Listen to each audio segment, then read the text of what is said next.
ಹೊಸದನ್ನ ಅನ್ವೇಷಣೆ ಮಾಡಿರಬಹುದು, ಹೊಸನಾಡನ್ನ ಕಟ್ಟಿರಬಹುದು, ನಾಡನ್ನ ರಕ್ಷಣೆ ಮಾಡಲಿಕ್ಕೆ ಹುತಾತ್ಮರಾಗಿರಬಹುದು. ಯಾವುದಾದ್ರೂ ಒಂದು ಒಳ್ಳೆಯ ಕಾರಣಕ್ಕೆ, ನಾಡು ಮೆಚ್ಚುವಂತ ಕಾರಣಕ್ಕೆ ಅವರ ಜಯಂತಿಯನ್ನು ಆಚರಣೆ ಮಾಡಬೇಕು ಅನ್ನುವಂಥ ಯೋಚನೆ ಮಾಡಿ ರಾಜ್ಯ ಸರ್ಕಾರ ಮತ್ತು ರಾಷ್ಟ್ರ ಸರ್ಕಾರ, ಕೇಂದ್ರ ಸರ್ಕಾರ ಇಂಥ ಒಂದು ಜಯಂತಿಗಳನ್ನು ಮಾಡ್ತಾ ಇದೆ.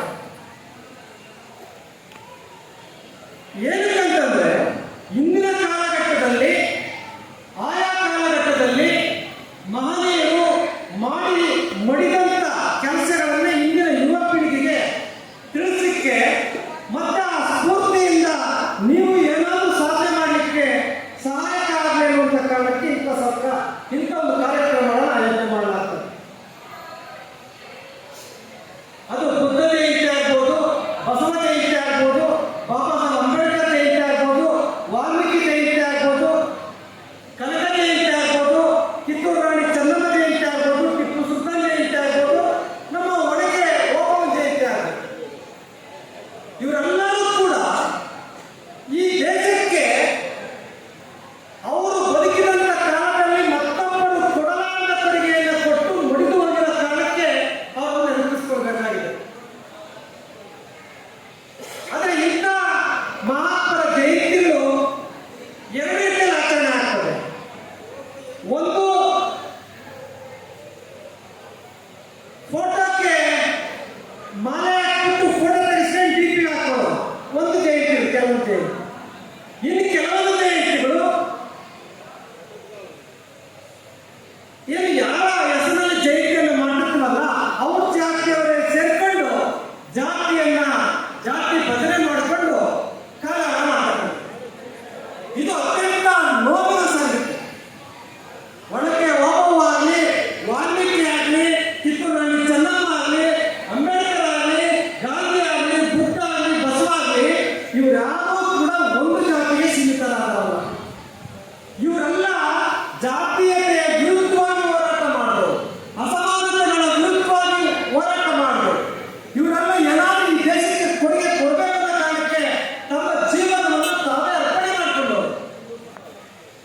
ಅಂತ ದೇಶಭಕ್ತರ ಜಯಂತಿಯನ್ನ ಜಾತಿ ಜಯಂತಿಯನ್ನಾಗಿ ನಾವು ಆಚರಣೆ ಮಾಡ್ತೀವಲ್ಲ, ಅದು ಸರ್ಕಾರ ಕಾರಣ ಅಲ್ಲ, ಬೇರೆ ಯಾರ ಕಾರಣ ಅಲ್ಲ. ನಾವೇ ನಮ್ಮ ಮನಸ್ಸಿಗೆ ನಾವು ಆ ರೀತಿ ಸೀಮಿತ ಮಾಡಿಕೊಂಡು ಯಾವ ಜಯಂತಿಯಲ್ಲಿ ಭಾಗವಹಿಸಬೇಕು, ಯಾವ ಜಯಂತಿಯಲ್ಲಿ ಭಾಗವಹಿಸಬಾರದು ಅನ್ನುವಂಥ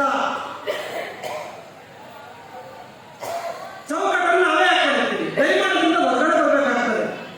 ಇಲ್ಲಿರ್ತಕ್ಕಂಥ ವಿದ್ಯಾರ್ಥಿಗಳು ಅಂತ ಒಂದು ಸೀಮಿತ ಜಾತಿಗೆ ಸೇರಿದವರಲ್ಲ ಅನ್ನುವಂಥದ್ದು ಇವತ್ತಿನ ಈ ಕಾರ್ಯಕ್ರಮದ ಯಶಸ್ಸಿನ ಸಂಕೇತ ಅಂತ ನಾನು ಭಾವಿಸ್ತೇನೆ.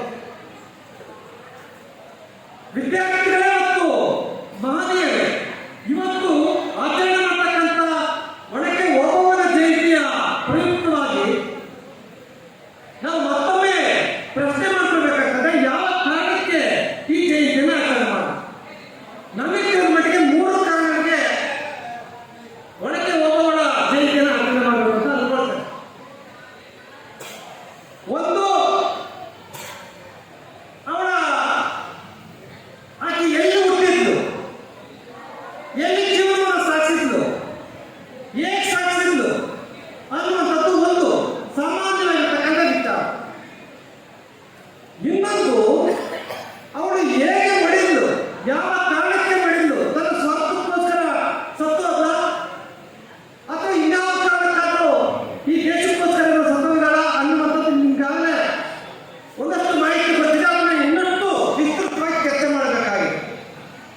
ಬಹಳ ಮುಖ್ಯವಾಗಿ 3ನೇ ವಿಚಾರ ಏನಂತಂದ್ರೆ, ಈ ಜಯಂತಿಯನ್ನು ಆಚರಣೆ ಮಾಡತಕ್ಕಂಥ ಸಂದರ್ಭದಲ್ಲಿ ನಾವು ತಿಳ್ಕೊಳ್ಬೇಕಾಗಿರ್ತಕ್ಕಂಥ ಜಯಂತಿಯನ್ನು ಆಚರಣೆ ಮಾಡೋದು 3 ವಿಚಾರಗಳಿಗೆ. ಅವಳ ಹುಟ್ಟು ಮತ್ತೆ ಜೀವನ, ಮದುವೆ ಎಲ್ಲಾಯ್ತು, ಹೇಗಾಯ್ತು, ಎಲ್ಲಿ ಜೀವನ ಮಾಡಿದ್ರು ಅಂತ ಒಂದು ವಿಚಾರ, ಸಾಮಾನ್ಯ ವಿಚಾರ. ನಾವು ಹೇಗೆ ಸತ್ಲು, ಎಲ್ಲಿ ಸತ್ಲು, ಯಾರನ್ನ ಸತ್ಲು ಅನ್ನುವಂಥ ಇನ್ನೊಂದು ವಿಚಾರ. ಇವೆಲ್ಲಕ್ಕಿಂತ ಇನ್ನೊಂದು ಬಹಳ ಮುಖ್ಯವಾಗಿರ್ತಕ್ಕಂಥ ವಿಚಾರ, ಸಾಯಕ್ಕಿಂತ ಮುಂಚಿತವಾಗಿ ಅವಳು ಇಟ್ಟಂತ ಬೇಡಿಕೆ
ದಿವಾನ್ ಪೂರ್ಣಯ್ಯ ಮೈಸೂರಲ್ಲಿ ದಿವಾನ್ ಪೂರ್ಣಯ್ಯ ಕೂಡ ಟಿಪ್ಪು ಸುಲ್ತಾನನ್ನ ಸೋಲಿಸಲಿಕ್ಕೆ ಬ್ರಿಟಿಷರಿಗೆ ಗುಟ್ಟನ್ನು ಕೊಡ್ತಾರೆ. ಇಂಥ ಇತಿಹಾಸದ ಘಟನೆಗಳು ಎಲ್ಲಾ ಕಡೆ ನಡೆದಿದ್ದಾವೆ. ಹಂಗೇನೆ ಇಲ್ಲಿ ಲಕ್ಷ್ಮಣಗುಪ್ತ ಅನ್ನುವಂತ ಒಬ್ಬ ಬ್ರಾಹ್ಮಣ ಕೋಟೆಯನ್ನು ವಶಪಡಿಸಿಕೊಳ್ಳೋದು ಹೇಗೆ, ಒಳಗಡೆ ನುಗ್ಗೋದು ಹೇಗೆ ಅಂತ ಹೇಳ್ಕೊಡ್ತಾನೆ. ಅದನ್ನ ಅರ್ಥ ಮಾಡಿಕೊಳ್ಳುವಂತ ಹೈದರಾಲಿ ಸೈನ್ಯ ಒಳಗಡೆ ನುಗ್ಗುವಂತ ಪ್ರಯತ್ನ ಮಾಡಿದ್ರೆ ಅಲ್ಲಿಯೇ ನಮ್ಮ ಮುದ್ದಾನಪ್ಪ ಏನು ಕಹಳೆ ಓದುವಂತ ಮುದ್ದಾನಪ್ಪಿದನ್ನ ಹೋಗುವನ ಗಂಡ ಅವನು ಅಲ್ಲಿ ಪಹರೆಯನ್ನು ಕಾಯ್ತಿರ್ತಾನೆ, ಕಾವಲುಗಾರ ಇರ್ತಾರೆ. ಆ ಕಾವಲುಗಾರ ಊಟಕ್ಕೆ ಹೋಗ್ತಾನೆ. ಊಟಕ್ಕೆ ಹೋದಂತ ಸಂದರ್ಭದಲ್ಲಿ ಏನು ಹೈದರಾಲಿ ಸೈನ್ಯ ಕಿಂಡಿಯ ಮೂಲಕ ನುಗ್ಗುವಂತ ಪ್ರಯತ್ನ ನುಸುಳ್ತಾ ಇರ್ತದೆ. ಆ ಸಂದರ್ಭದಲ್ಲಿ ನೀರು ಊಟ ಮಾಡಬೇಕಾದ್ರೆ ಒಳಗೆ ಹೋಗುವ ನೀರನ್ನ ಇಟ್ಟಿರಲ್ಲ, ನೀರು ಖಾಲಿ ಆಗುತ್ತದೆ. ನೀರು ತರಲಿಕ್ಕಂತ ಬಡ ಬಡ ಬಡ ಬರ್ತಾರೆ. ಅವಾಗ ಹೈದರಾಲಿ ಸೈನ್ಯ ಮುಗ್ದನ್ನು ಕಂಡುಬಿಟ್ಟು ಅಲ್ಲೇ ಗಡಿಗೆಯನ್ನು ಇಟ್ಟು ಒಳಗಡೆ ಹೋಗಿ ಗಂಡನಿಗೆ ಹೇಳಾದಂಗೆ ಆ ಶತ್ರು ಸೈನ್ಯವನ್ನ ಒಬ್ಬರೇ ಒಬ್ಬರು ತಪ್ಪಿಸಿಕೊಂಡಿರ್ತಾರೆ. ಶತ್ರು ಸೈನ್ಯವನ್ನ ಸದೆ ಬಿಡ್ತಾರೆ. ಸುಮಾರು 609 ಜನರ ತಲೆಗಳನ್ನು ಹೊಡೆದು ನಾಶ ಆಗ್ತಾರೆ. ಕೊನೆಗೆ ಅವಳು ವಿಜಯ ಘೋಷ ಮಾಡ್ತಾನೆ. ಗಂಡ ಬಂದು ನೋಡ್ತಾನೆ, ಗಂಡ ಕಹಳೆ ಹೋಗ್ತಾನೆ. ಮದಕರಿ ನಾಯಕನ ಸೈನ್ಯ ಎಚ್ಚೆತ್ತುಕೊಂಡ್ಬಿಟ್ಟು ಯುದ್ಧ ಸಾಲಿಕ್ಕೆ ಒಗ್ಗಟ್ಟಾಗಿ ಒಂದಾಗ್ತದೆ. ಆಗ ಇವಳು ಬಹಳ ಖುಷಿಯಿಂದ ಇರ್ತಾಳೆ. ಇಂದಿನಿಂದ ಬಂದು ಮತ್ತೆ ತಪ್ಪಿಸ್ಕೊಂಡಿರ್ತಾರಲ್ಲ, ಇವಳು ಗಂಡನಿಗೆ ಹೇಳಕ್ಕಂತ ಹೋದಂತ ಸಂದರ್ಭದಲ್ಲಿ ತಪ್ಪಿಸ್ಕೊಳ್ಳೋದಲ್ಲ, ಹೈದರಾಲಿಯ ಸೈನಿಕ ಅವಳ ಹಿಂದುಗಡೆಯಿಂದ ಬಂದು ಸಾಯಿಸ್ತಾರೆ. ಇದು ನಿಮ್ಗೆಲ್ಲ ಗೊತ್ತಿದ್ದ ಕಥೆ ವಿಚಾರ, ಒಂದ್ಸರಿ ರಿಪೀಟ್ ಮಾಡಿ. ಆದ್ರೆ ನಿರೂಪಗಳು ಅಂತ ಇರ್ತಾರೆ, ಬಕಾಯಿಗಳು ಕೈಫಿಯತ್ತುಗಳು ಅಂತ ಇರ್ತವೆ ರಾಜರ ಕಾಲದಲ್ಲಿ. ಆ ಕೈಫಿಯತ್ತುಗಳು ಬಕಾಯಿಗಳು ಹೇಳ್ತಕ್ಕಂಥ ಇತಿಹಾಸ ಇನ್ನೊಂದು ರೀತಿಯಲ್ಲಿ. ಕೋಟೆಯನ್ನು ಕಟ್ಟಲಿಕ್ಕೆ ನರಮೇಧವನ್ನು ಮಾಡುವಂತ ಸಂದರ್ಭದಲ್ಲಿ ಒಬ್ಬವ ಆ ಕೋಟೆ ನಿಲ್ಲದಾದ್ರೆ ಈ ರಾಜ್ಯಕ್ಕೋಸ್ಕರ, ಮದಕರಿ ನಾಯಕನಿಗೋಸ್ಕರ, ಈ ನಾಡಿಗೋಸ್ಕರ ನಾನು ಪ್ರಾಣ ಕೊಡ್ತೀನಿ, ನನ್ನ ರಕ್ತವನ್ನು ಚೆಲ್ತೀನಿ ಎನ್ನುವಂತ ಮಾತನ್ನ ಹೇಳ್ತಾಳೆ. ಆ ಕಾಲಕ್ಕೆ ಆ ಕೋಟೆಗೆ ಹತ್ಯೆ ಮಾಡಿರುವಂಥದ್ದು ಇನ್ನೊಂದು ರೀತಿ ಇತಿಹಾಸ ಇದೆ. ಇದನ್ನೆಲ್ಲ ಪರಿಶೀಲನೆ ಮಾಡಬೇಕಾಗಿದೆ. ಇದು ಅವಳ ಸಾವಿನ ಸಂದರ್ಭ. ಬಹಳ ಮುಖ್ಯವಾಗಿ ಅವಳು, ಯಾಕಂದ್ರೆ ಹೈದರಾಲಿಯ ಸೈನ್ಯವೇ ಆಕೆಯನ್ನ ಕೊಂದಾಯ್ತು ಅನ್ನೋದಕ್ಕೆ ಅನುಮಾನ ಯಾಕಂತಂದ್ರೆ, ಅವತ್ತು ಕ್ಷತ್ರಿಯರ ಕಾಲ ಒಬ್ಬ ದಲಿತ ಮಹಿಳೆಗೆ ವಿರೋಧಿಗಳನ್ನ ಕೊಂದು ಹಾಕುವಂತ ಶಕ್ತಿ ಇತ್ತ ಅನ್ನೋದು ಒಂದೇ. ಎರಡನೇದು, ಮದಕರಿ ನಾಯಕನ ಕೋಟೆ ಒಳಗಡೆ ದಲಿತರ ಪ್ರವೇಶಕ್ಕೆ ಅವಕಾಶ ಇತ್ತ ಅನ್ನುವಂಥದ್ದು ಎರಡೇ. ಅಕಸ್ಮಾತ್ ಈ ರೀತಿ ಒಳಗಡೆ ಅವಳು ಶತ್ರು ಸೈನ್ಯದ ವಿರುದ್ಧ ಹೋರಾಡುವಂತ ಪ್ರಯತ್ನ ಮಾಡಿದ್ರೆ ಅವಳು ಏನ್ ಮಾಡ್ತಿದ್ರು ಅನ್ನುವಂತ ಪ್ರಶ್ನೆಯನ್ನು ಲಕ್ಷ್ಮಣ ತೆಲಗಾವಿ ಮತ್ತು ಚಿನ್ನಸ್ವಾಮಿ ಶ್ರೋತ್ರಿ ಅವರು ಬರೀತಾರೆ ಪುಸ್ತಕದಲ್ಲಿ. ಒಣಕೆ ಹೋಗುವ ಅನ್ನುವಂಥ ಪುಸ್ತಕವನ್ನು ಚಿನ್ನಸ್ವಾಮಿ ಶ್ರೋತ್ರಿ ಅವರು ನಮ್ಮ ಗುರುಗಳು ಬರೆದವರು. ಅದರಲ್ಲಿ ಈ ವಿಚಾರವನ್ನು ಪ್ರಸ್ತಾಪ ಮಾಡ್ತಾರೆ. ಅದೇನೇ ಇದ್ರೂ ಕೂಡ ಅವಳು ಆ ನಾಡಿಗೋಸ್ಕರ, ಆ ಕೋಟೆಗೋಸ್ಕರ, ಅದರ ಅಭಿಮಾನಕ್ಕೋಸ್ಕರ ಪ್ರಾಣವನ್ನು ಕೊಟ್ಟೋದು ನಿಜ. ಬಹಳ ಸ್ಪಷ್ಟವಾಗಿ ಅವಳು ಸಾವಿನ ಮುಂಚಿತವಾಗಿ ಅವಳು ಮದಕರಿ ನಾಯಕರ ಹತ್ತಿರ ಬೇಡಿಕೆ ಇಟ್ಟಂತ 3 ಬೇಡಿಕೆಗಳು ಬಹಳ ಐತಿಹಾಸಿಕವಾಗಿರ್ತಕ್ಕಂಥ ಬೇಡಿಕೆಗಳು. ಗಮನ ಇಟ್ಟು ಕೇಳಬೇಕು ವಿದ್ಯಾರ್ಥಿ. ನನಗಾಗ ಹೇಳಿದಾಗೆ ಕೈಫಿಯತ್ತುಗಳಲ್ಲಿ ಬಕೈಗಳಲ್ಲಿ ಸಿಕ್ಕಿರ್ತಕ್ಕಂಥ ಮಾಹಿತಿ, ಅವಳು 5ನೇ ಮದಕರಿ ನಾಯಕನ ಹತ್ತಿರ 3 ಬೇಡಿಕೆಗಳಲ್ಲಿ ಸಾಹಿತ್ಯ ಮುಂಚಿತವಾಗಿ. ಅದೇನು ಅಂತಂದ್ರೆ,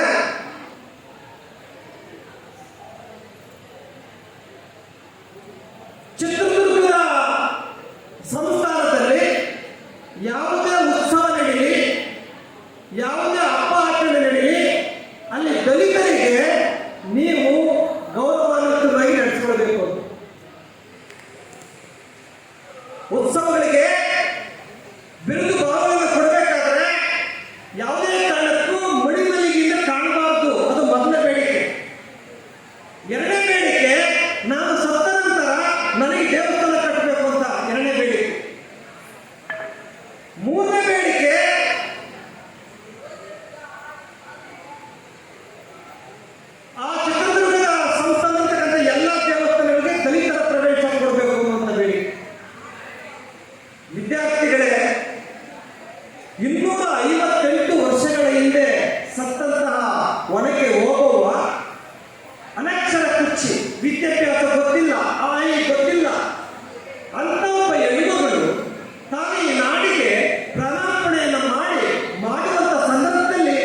ಶಿವಾಜಿ ಮಹಾರಾಜ ಆದಂತ ರಾಜ್ಯವನ್ನ ಎರಡನೇ ಬಾಲಾಜಿ ಬಾಜಿರಾಯ ಆಳ್ತಾ ಇದ್ದ.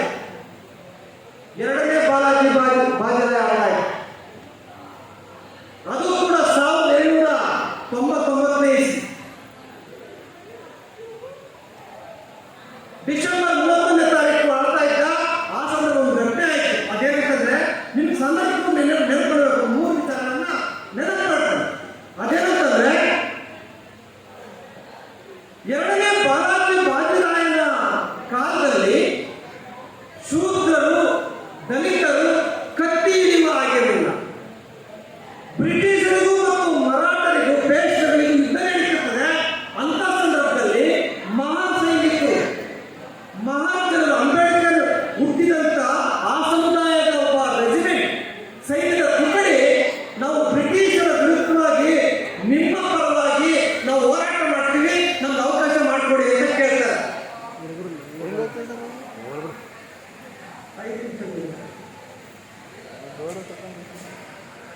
ಬಾಲಾಜಿ ಬಾಜಿರಾಯ ತಾವೇ ತಮ್ಮ ಪ್ರಾಣ ರಕ್ತವನ್ನು ಕೊಟ್ಟು ದೇಶ ರಕ್ಷಣೆ ಮಾಡ್ತೀವಿ ಎನ್ನುವಂತ ಮನವಿಯನ್ನು ಮಾಡಿಕೊಂಡಂತ ಮಹಾನ್ ಸೈನಿಕರನ್ನು ಅವಮಾನಿಸ್ತಾರೆ. ನೀವು ಕೀಳುತ್ತವರು, ಯಾವುದೇ ಕಾರಣಕ್ಕೂ ಕತ್ತಿಯನ್ನು ಹಿಡಿಯುವ ಹಾಗಿಲ್ಲ ನೀವು ಅಂತ ಅವಮಾನ ಮಾಡಿ ಕಳಿಸ್ತಾರೆ. ನೋಡ್ರಿ ರಾಜರೇ, ಇನ್ನೊಂದ್ಸರಿ ಯೋಚನೆ ಮಾಡಿ. ನೀವು ನಮ್ಗೆ ಅವಕಾಶ ಮಾಡಿಕೊಟ್ರೆ ಬ್ರಿಟಿಷರಿಂದ ನಿಮ್ದೇ ಈ ರಾಜ್ಯವನ್ನು ರಕ್ಷಣೆ ಮಾಡಲ್ಲ, ಭಾರತವನ್ನೇ ರಕ್ಷಣೆ ಮಾಡ್ತೀವಿ ಅಂತ ಹೇಳ್ತಾರೆ. ಆದ್ರೂ ಆ ಬಾಲಾಜಿ ಬಾಜಿರಾಯ ಒಕ್ಕಳಲ್ಲ. ಅವಾಗ ಬಾಲಾಜಿ ಬಾಜಿರಾಯನ ವಿರುದ್ಧವೇ ಧೈರ್ಯ ಸಾರ್ತಾರೆ ಮಹಾನ್ ಸೈನಿಕರು. ಕೇವಲ 500 ಜನ ಮಹಾನ್ ಸೈನಿಕರು 28,000 ಜಾತಿವಾದಿಗಳ ಆ ಪೇಶ್ವೆಗಳ ಸೈನ್ಯವನ್ನ ಉಂಡಗಳ ಚೆಂಡಾಡ್ತಾರೆ. ಭೀಮಾ ನದಿಯ ದಂಡೆ ಮೇಲೆ ಅವತ್ತು ರಾತ್ರಿಯಲ್ಲೇ ಯುದ್ಧ ಮಾಡಿ ಎಲ್ಲರನ್ನು ಕೊಂದಾಕಿರ್ತಾರೆ. 27 ಜನ ಇವರು ಸತ್ತೋಗಿರ್ತಾರೆ ಮಹಾನ್ ಸೈನಿಕರು. ಅವತ್ತು ಬಂದ ಘೋಷಣೆ ಜೈ ಭೀಮ್ ಜೈ ಭೀಮ್ ಅನ್ನುವಂಥ ಘೋಷಣೆ. ಅಂದ್ರೆ ಮತ್ತೆ ಅವತ್ತು ಬ್ರಿಟಿಷರು ಹೋಗ್ತಾರೆ, ಪೇಶ್ವೆಗಳನ್ನ ಕೊಂದಾಕಿದ್ದೀವಿ, ಸೋಲಿಸಿದ್ದೀವಿ, ನೀವತ್ತು ನಮ್ಗೆ ಏನ್ ಕೊಡ್ತೀರಿ ಅಂತಂದಾಗ ನೀವು ಏನ್ ಬೇಕಾದ್ರೆ ಕೇಳಿದ್ರೆ ಕೊಡ್ತೀವಿ ಅಂತ ಅಂತಾರೆ. ನಿಮಗೆ ಅರ್ಧ ರಾಜ್ಯ ಬೇಕಾ, ನಿಮಗೆ ಚಿನ್ನ ಬೇಕಾ, ಒಂದು ಬೇಕಾ, ಮಂತ್ರಿ ಪದವಿ ಬೇಕಾ, ಏನ್ ಬೇಕು ಹೇಳಿ ಅಂತ ಅಂತಾರೆ. ಆದ್ರೆ ಮಹಾನ್ ಸೈನಿಕರು ಅದನ್ನು ಕೇಳಲ್ಲ. ಏಕೆಂತಂದ್ರೆ ನಿಮ್ಗೇನಾದ್ರು ಈ ದೇಶದಲ್ಲಿ ದೇಶದ ಅನ್ನವನ್ನು ಉಂಡಿರ್ತಕ್ಕಂಥ ಕೃತಜ್ಞತೆ ಇದ್ದೇ ಆದ್ರೆ ನಮಗೆ ಆಸ್ತಿನೂ ಬೇಡ, ಬಂಗಾರನೂ ಬೇಡ, ಮುತ್ತು ರತ್ನ ವಜ್ರ ವೈಢೂರ್ಯ ಏನು ಬೇಡ. ನಮ್ಗೇನು